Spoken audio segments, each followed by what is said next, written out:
हिंद। इस वीडियो में हम लोग क्लास 10th मैथमेटिक्स चैप्टर 12 का एक्सरसाइज 12.3 और क्वेश्चन नंबर 8 से आगे का सॉल्यूशन करेंगे। इससे पहले 7 तक का सॉल्यूशन कर दिए हैं। तो 8 में क्या कह रहा है, ये जो फिगर दिया है इसको मेन समझना पड़ता है। तो इसलिए करते हैं वीडियो का स्टार्ट और समझते हैं क्वेश्चन नंबर 8।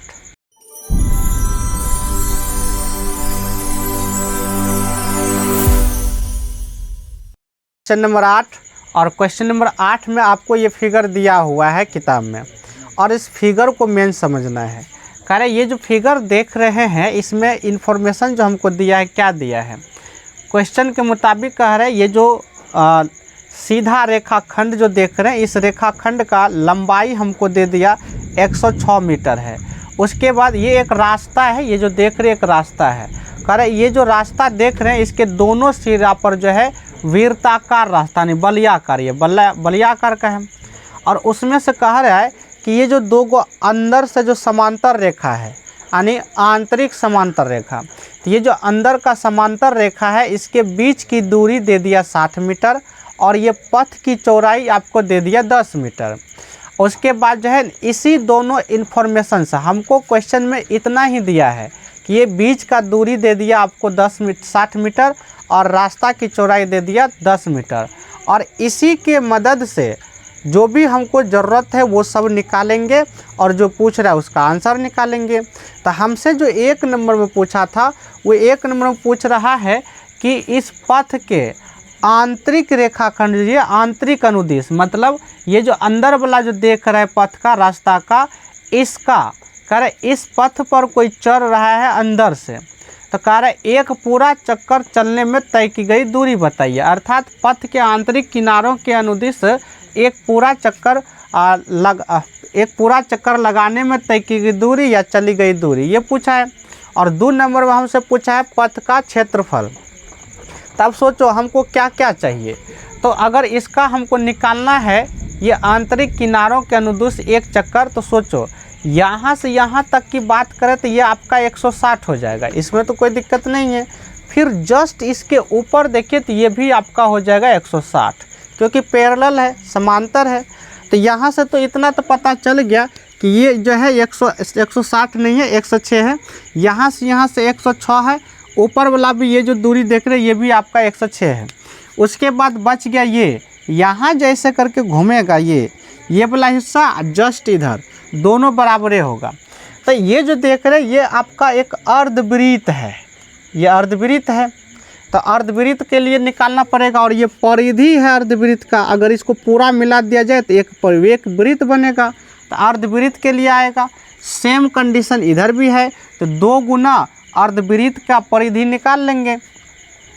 तो क्या करेंगे 106 प्लस 106 और ये अर्धवृत्त का परिधि उसमें 200 गुना कर देंगे क्योंकि इधर और इधर दोनों हैं। तो इसके लिए हम क्या किए, यहाँ लिख लिए हैं छोटी आर बड़ी आर एल और बी। एल बी क्या है, ये जो आपका आयताकार भाग देख रही है आयत जैसा है, आयताकार भाग जो है इसके लंबाई को हम मान लिए एल, तो एल हो गया 106 यानी। उसके बाद ये पथ की जो चौड़ाई देख रहे हैं अर्थात आयत की जो चौड़ाई होगा इसको मान लिए बी यानी ब्रेथ, ठीक है। तो यहाँ से अगर हम निकालें तो क्या होगा, डायरेक्ट आप लिख सकते हैं 106 प्लस में 106। अगर इसका हम नामकरण कर दें कुछ से कुछ तो आप नाम भी लिख सकते हैं, हम नामकरण नहीं किए हैं, डायरेक्ट समझिए कैसे होगा। तो 106 मीटर ये हो गया और ऊपर वाला भी 106 मीटर हो गया, तो टोटल ये हो जाएगा। उसके बाद बोले ये अर्धवृत्त है, तो अर्धवृत्त का परिधि है लेकिन ये छोटा वृत्त का है और ऐसा 2 है तो 200 गुना करेंगे, तो 2 गुना करेंगे अर्धवृत्त की परिधि, ये कर देंगे 2 गुना, चूँकि 2 गो है। अब 106 प्लस 106 करेंगे तो हो जाएगा आपका 212, ये हो गया 212 प्लस में ये 2 गुना अर्धवृत्त की परिधि। तो भाई परिधि क्या होता है, तो परिधि होता है 2πr। अब करें आधा वृत्त, तो आधा का मतलब बटे 2, तो बटे 2 कर दिए। यहाँ से अगर देखें तो ये 2 और ये 2 कट जाएगा।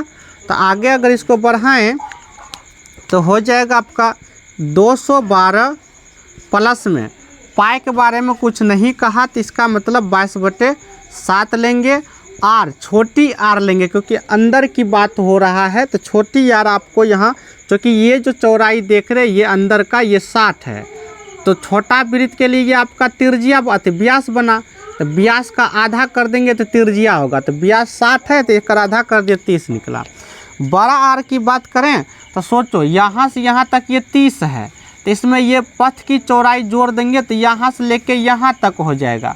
तो 30 में 10 जोड़ देंगे तो बड़ी आर हो जाएगा। तो यहाँ हम निकाल लिए 30 + 10 = 40 यानी कि बड़ी आर। लेकिन अभी हमको है छोटी आर की ज़रूरत। छोटी आर आपका 30 है तो ये 30 लिख दिए। अब इसमें हल कर देंगे, आंसर मिल जाएगा। तो यहाँ से देखें तो कुछ कटने वाला कुछ भी नहीं है, तो कटने वाला कुछ भी नहीं है, तो एक उपाय है कि इसको सॉल्व करना है। तो 212 इसको गुना कर देंगे तो 22 दूना 44 या 3 दूना 6, 6 से गुना कर देंगे 22 को, तो 6 दूना 12, 6 दूना 12, 1 13। उसके बाद 1 0 बटे में हो गया 7, तो ये हो गया। अब यहाँ भी प्लस में, तो यहाँ नहीं कुछ है तो 1 ले लेते हैं, इसका एलसीएम ले लेंगे तो 7 हो जाएगा आपका। 7 से इसमें गुना हो जाएगा, तो 7 दूना 1400 और 12 7 84, तो 1484 हो जाएगा। अब प्लस में आपका 1320 ये है, और दोनों को जोड़ देंगे तो हो जाएगा 4, उसके बाद 2 8 10, उसके बाद 13 4 3 7 1 8 और 1 1 2, तो 2804 और बटे में हो गया आपका 7। और चूँकि ये मीटर में है तो मीटर स्क्वायर नहीं देना है, गलत हो जाएगा, क्योंकि हमसे क्षेत्रफल नहीं कहा है ना। जहाँ भी क्षेत्रफल पूछेगा वहाँ स्क्वायर देना है, तो हम केवल मीटर लिखेंगे, क्योंकि हमसे कहा था पथ के आंतरिक किनारों, ये रास्ता है तो इसका आंतरिक किनारे ये हुआ आपका ये वाला हिस्सा। तो पथ के आंतरिक किनारों के अनुदिश एक पूरा चक्कर लगाने में तय की गई दूरी या चली गई दूरी, तो कितना होगा, तो कैसे निकाले। तो ये दूरी देखिए, ये आपका 106 क्वेश्चन में ही दिया है, तो 106 जस्ट इसके ऊपर 106, तो 106 + 106, और बाकी यहाँ जो देख रहे हैं ये अर्धवृत्त है छोटा का, लेकिन ऐसा 2 है, एक इधर भी है, तो हम लिख दिए 2 गुना अर्धवृत्त की परिधि। तो ये हो गया 212, 2 गुना और वृत्त की परिधि 2πr होता है। अर्धवृत्त का आ रहा है तो हम बटे 2 कर दिए, यहाँ से 2 2 कट गया, तो ये 212 2 गुना पाई का मान 22/7 हुआ। उसके बाद जो है आर का मान 30 हुआ। सबको हल कर दिया, फाइनल आंसर निकल गया 2804/7। तो क्वेश्चन नंबर जो है 8 का 1 हुआ। अब देख लेते हैं इसका 2 नंबर। तो क्वेश्चन नंबर इसी का 2 है, और 2 में हमसे पूछा है इस रास्ते का क्षेत्रफल बताइए क्या होगा। तो अगर रास्ते का क्षेत्रफल देखिए तो कैसे होगा, ध्यान से देखिए, तुरंत हो जाएगा, कुछ भी नहीं है। तो यहाँ वाला जो हिस्सा देख रहे हैं, ये वाला जो हिस्सा, ये वाला ध्यान से देखिए, ये आपका एक आयत बन रहा है, ये आयत बन रहा है, और आयत का क्षेत्रफल होता है लंबाई गुना चौड़ाई। लेकिन जस्ट इसके ऊपर देखिए, तो जितना बड़ा ये होगा उतने बड़ा ये होगा, तो इसलिए हम सीधा क्या करेंगे, 2 से गुना कर देंगे, तो 2 गुना आयताकार भाग का क्षेत्रफल लिख देंगे। उसके बाद यहाँ इधर देखिए तो ये आपका बलयाकार हुआ, ये बल्लाकार का है, जस्ट इसके बगल भी इधर देखिए बलयाकार है, लेकिन ये आधा बल्ला है, उधर भी आधा है, दोनों मिलके 1 हो जाएगा।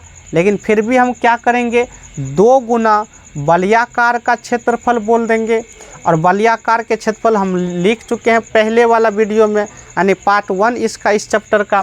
तो देखिए क्या होगा, तो 2 गुना लिख देंगे आयताकार भाग का क्षेत्रफल, और इसमें फिर जो है हम जोड़ देंगे 2 गुना बलयाकार भाग का क्षेत्रफल। बस बहुत सिंपल है, अगर इतना को थोड़ा सा दिमाग लगाते तो तुरंत हो जाएगा। भले देखने में फिगर जटिल लग रहा है लेकिन है आसान है, जैसा कि 1 नंबर बना है वो भी आसान है। अब इसमें आगे बढ़ाओ तो 2 गुना आयत का क्षेत्रफल होता है लंबाई गुना चौड़ाई प्लस 2 गुना बलियाकार का क्या होता है, तो बलियाकार यानी एक तरह से वृत्त, तो वृत्त का क्षेत्रफल πr², लेकिन बड़का वाला हम छोटका वाला घटा देते हैं तो इसमें से पाई आ जाता है कॉमन, तो आ जाता है बड़ी r² माइनस छोटी r²। ये बलियाकार का क्षेत्रफल होता है, ये हम पहले डिस्कस इसके बारे में कर चुके हैं। लेकिन ये जो है आपका पूरा बलियाकार का है, लेकिन हम लिखे क्या, हम लिखे हैं यहाँ अर्ध आएगा तो 2 गुना अर्ध बलियाकार आएगा, क्योंकि आधा बल्ला ही न है, पूरा थोड़े है, तो पूरा नहीं है, तो ये आपका पूरा बलियाकार का हुआ। अब है अर्ध बलियाकार, तो अर्ध का मतलब आधा, तो बटे कर देंगे 2, तो ये आपका हुआ अर्ध बलियाकार का क्षेत्रफल। लेकिन 2 है तो 2 से हम गुना कर दिए, तो कहने का अर्थ ये हुआ कि ये फिर 2 कट जाएगा, तो फिर बलियाकार का ही बचेगा प्रॉपर। अब इसमें सबका मान पुट कर दीजिए, हल कर दीजिए, आंसर मिल जाएगा। तो 2 गुना एल का मान यानी आयताकार भाग का लंबाई, जो कि हम यहाँ इन्फॉर्मेशन निकाल चुके हैं, एल है 106, बी है 10, तो ये हो गया 106 और बी हो गया आपका 10, प्लस में पाई का मान 22/7, बड़ी आर आपका यहाँ देखिए ये है 30, इसमें पथ की चौड़ाई जुटा 10, तो 30 10 हो गया आपका 40, तो बड़ी आर हो गया 40, लेकिन स्क्वायर है तो 40 गुना हो जाएगा 40, माइनस छोटी आर 30 है लेकिन स्क्वायर है तो 30 गुना हो जाएगा 30। आगे इसको करें तो ये हो गया आपका कितना, 10 दूना 20, शून्य ख़त्म करो, 106 गुना 2 करेंगे तो 212, तो 212 इस पर 1 शून्य यानी कि 21 20 हो गया। उसके बाद जो है इधर देखें तो ये 22/7 है, और अंदर में देखें तो 4 चौके 16, तो 1600 हुआ, और ये हो गया 900, तो 1600 में 900 घट जाएगा तो बचेगा 700, तो 2120 प्लस में 22/7 गुना में हो गया 700। तो अगर देखें तो ये 7 कट जाएगा 100 बार में, तो 100 से गुना करेंगे तो सीधा हो जाएगा 2200, यानी कि 2120 प्लस में 2200, और दोनों को अगर जोड़ दें तो फाइनल आंसर बन जाएगा 20, उसके बाद 22 21 43 हो जाएगा, यानी 43 20 आंसर हो जाएगा आपका 43 20। लेकिन ये आपका क्षेत्रफल है, और क्षेत्रफल है तो इसमें और मीटर में है, तो इसलिए यहाँ हम लिखेंगे मीटर स्क्वायर। तो ये जो है क्वेश्चन नंबर 8 का 2 है।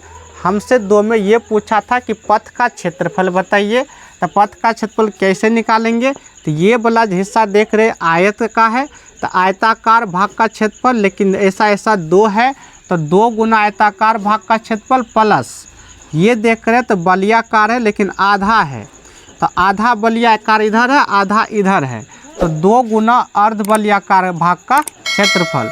तो आयत का क्षेत्रफल लंबाई गुना चौड़ाई 2 गुना बलियाकार का होगा πr² माइनस r², अब बट्टे में 2 होगा क्योंकि आधा कर है, 2 कट के सब कुछ मान पुट कर दिए और फाइनल जोड़ के आंसर निकल गया 43 20 मीटर स्क्वायर। तो क्वेश्चन नंबर 8 पूरा कंप्लीट हुआ। अब देख लेते हैं क्वेश्चन नंबर 9। तो क्वेश्चन नंबर 9 है, और 9 में भी आपको ये फिगर दिया हुआ है, और इस फिगर में हमसे कहा है छायांकित भाग का क्षेत्रफल। तो फिगर में जो हमको इन्फॉर्मेशन दिया है उसमें केवल ये कहा है कि ये जो OA देख रहे हैं ये OA 7 सेंटीमीटर है। उसके बाद कहा है ये AB जो है और ये CD जो है ये दोनों जो है लंबवत व्यास है, वृत्त के यानी बड़ा वृत्त का लंबवत व्यास है, तो लंबवत व्यास है तो ये खींच दिए। उसके बाद इसमें बस एक ही चीज़ दिया है OA 7 सेंटीमीटर, बाकी अपना से निकालना है। तो देखिए हमको जो ज़रूरत पड़ेगा, क्या क्या ज़रूरत पड़ेगा, तो हमको ज़रूरत पड़ेगा छायांकित भाग के लिए हम क्या करेंगे 12 यानी 12 अर्धवृत्त के क्षेत्रफल प्लस छोटा वृत्त का क्षेत्रफल। जब 12 अर्धवृत्त का पूरा लिए तो इसमें त्रिभुज का तो नहीं घटाना पड़ेगा ना, क्योंकि त्रिभुज को छायांकित नहीं किया है। तो 12 अर्धवृत्त के क्षेत्रफल जोड़ छोटा वृत्त का क्षेत्रफल और इसमें घटा देंगे इस त्रिभुज का क्षेत्रफल, क्योंकि घटा देंगे तो ये वाला शेष हिस्सा बचेगा और वृत्त का जोड़ देंगे। तो हमको ज़रूरत पड़ेगा बड़ा अर्धवृत्त कह रहे हैं तो बड़ी आर ज़रूरत पड़ेगा, और उसके बाद छोटा वृत्त का क्षेत्रफल कह रहे हैं तो छोटी आर ज़रूरत पड़ेगा।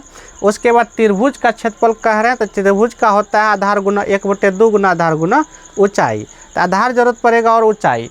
क्वेश्चन के मुताबिक ये लंबवत है, तो जब लंबवत है तो त्रिभुज के ऊंचाई जो है यही आपका बन जाएगा त्रिभुज का ऊंचाई, तो हम ऊंचाई के रूप में उसका प्रयोग कर लेंगे और आधार ले लेंगे AB, तो काम हो जाएगा। तो यहाँ हम सब कुछ लिख लिए हैं, जितना बड़ा OA रहेगा उतने बड़ा OC रहेगा, क्योंकि सब के सब त्रिज्या बराबरे होता है, और ये बड़ी आर होगा जो कि 7 सेंटीमीटर है।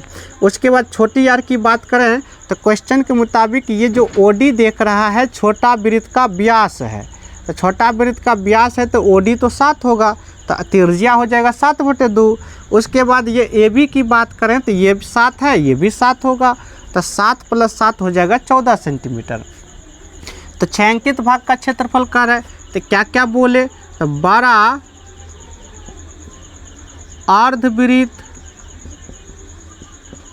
का क्षेत्रफल, इसमें हम जोड़ देंगे छोटा वृत्त का क्षेत्रफल, छोटा वृत्त का क्षेत्रफल, और इसमें घटा देंगे, क्या घटा देंगे, त्रिभुज का क्षेत्रफल, यानी कि त्रिभुज ABC का क्षेत्रफल, ये घटा देंगे। अब सबका फॉर्मूला लगाओ, मान बिठाओ, हल कर दो। तो बड़ा वृत्त का बात करें तो वृत्त कोई भी हो, क्षेत्रफल जो होता है वही होगा, तो क्षेत्रफल होता है पाई, बड़ी कह रहा है तो बड़ी आर, तो πr², लेकिन अर्धवृत्त है तो अर्ध का मतलब 2 आधा, फिर प्लस छोटा वृत्त तो पाई छोटी r², इधर माइनस हो जाएगा त्रिभुज का क्षेत्रफल, त्रिभुज का क्षेत्रफल होता है 1/2 गुना आधार, आधार हम ले लेंगे ये AB, तो हो गया ये AB, और ऊंचाई, ऊंचाई हम ले लेंगे ये, चूँकि लंबवत दूरी है तो ये हो जाएगा OC। अब सब का मान इसमें पुट करते हैं, चाहें तो इसमें से पाई को कॉमन ले सकते हैं, नहीं तो रहने देते हैं। तो 22 हो गया 7, ये 2 जो देख रहे 2 नीचे में ही रहता है, गुना बड़ी आर, बड़ी आर आपका जो है बड़ी आर आपका 7 है लेकिन स्क्वायर है, तो 7 गुना हो जाएगा 7 प्लस पाई का मान 22/7, छोटी आर, छोटी आर आपका है, छोटी आर 7/2 है, तो ये हो जाएगा 7/2 गुना में 7/2। उसके बाद माइनस 1/2 AB की बात करें तो AB आपका टोटल 14 है, यानी कि 7 + 7, तो ये हो जाएगा आपका 14। उसके बाद OC हो गया ये ऊंचाई, तो OC जो है आपका एक तरह से ये R हुआ, बड़ी आप वृत्त के लिए, तो 7 है। अब हम सबको हल करेंगे, आंसर मिल जाएगा। तो यहाँ से जो है ये आपका 7 कट गया, उसके बाद 2 और 11 बार में ये कट गया।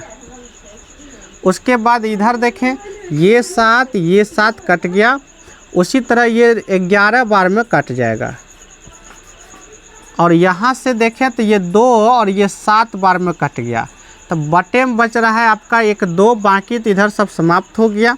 तो यहाँ से अगर इसको आगे बढ़ाएं तो हो जाएगा बराबर, नीचे यहाँ कुछ भी नहीं है, तो इधर हो गया 11 गुना 7, तो हो गया 77, प्लस में यहाँ देखिए 2 बचा है, तो 11 गुना 7 करेंगे तो ये भी 77, बटे में हो गया 2 प्लस, और ये जो है ये आपका हो गया 7 × 49, और ये माइनस है 49 होगा, माइनस, चूँकि यहाँ माइनस है। अब क्या है कि ये बिना बटे वाला ये दोनों है, तो इसको हम जोड़ घटा कर सकते हैं, तो जोड़ घटा कर लेंगे तो 77 में से 49 घटा देंगे, 77 में से 49 घटा देंगे तो 7 में से 9 गया, यानी 17 में से 9 गया, 9 8 17, यहाँ 6 में से 4 गया 2, 28 हुआ। इसको हम घटा दिए पहले ही, बटे हो गया 77 बटे प्लस हो गया 77/2। अब आंसर की बात रहा, अगर आंसर बटे में है तो बटे में ही छोड़ देंगे, नहीं तो इसको दशमलव में बदल देंगे। तो दशमलव में अगर बदल देंगे तो सोचो हम क्या करेंगे, दशमलव में बदलने के लिए इसको फिर एलसीएम नहीं लेंगे, इसी जगह दशमलव बदल के जोड़ देंगे। तो ये हो जाएगा आपका 28 प्लस 77/2 है, तो आधा एक तरह से सिंपल, तो 3 और उसके बाद जो है 1 7 बचेगा, तो 8 दूना 16 यानी 38 और दशमलव हो जाएगा आपका 5 और उसके बाद इसको जोड़ दो, तो बिना दशमलव वाला बिना दशमलव में जुट जाएगा और प्लस में आपका 5 रहेगा थी दशमलव में, तो 8 8 हो जाएगा 16, उसके बाद 3 2 5 5 1 हो जाएगा 6, 3 2 5 5 1 हो जाएगा 6, उसके बाद जो है दशमलव में रहेगा 5। और चूँकि ये क्षेत्रफल है तो क्षेत्रफल सेंटीमीटर है तो सेंटीमीटर हो जाएगा स्क्वायर। तो ये क्वेश्चन नंबर जो है 9 कंप्लीट हुआ। 9 में हमसे कह रहा था ये फिगर है और हमसे पूछा ये छायांकित भाग का क्षेत्रफल बताइए। तो हम क्या किए, इसमें 12 अर्धवृत्त के क्षेत्रफल में जोड़े इसका वृत्त का क्षेत्रफल और फिर इस त्रिभुज का घटा देंगे, क्योंकि ये छायांकित नहीं है। तो 12 अर्धवृत्त के क्षेत्रफल प्लस छोटा वृत्त का क्षेत्रफल और घटा दिए त्रिभुज ABC का क्षेत्रफल। वृत्त का क्षेत्रफल पायर स्क्वायर, चूँकि आधा है तो बटे 2 प्लस छोटा है तो पायर स्क्वायर माइनस 1/2 आधार गुना ऊंचाई जो होता है। सबको पुट कर दिए, कट उठ के जो फाइनल आंसर मेरा निकल रहा है वो निकल रहा है 66.5 सेंटीमीटर स्क्वायर। तो क्वेश्चन नंबर 9 कंप्लीट होता है और ये जो वीडियो है ये छोटा ही रहेगा, बस 2 ही क्वेश्चन इसमें हम सॉल्व कर किए हैं, इसलिए अब जो है आगे का जो क्वेश्चन बच रहा है उसको हम नेक्स्ट वीडियो में लेंगे। तो तब तक के लिए जय हिंद।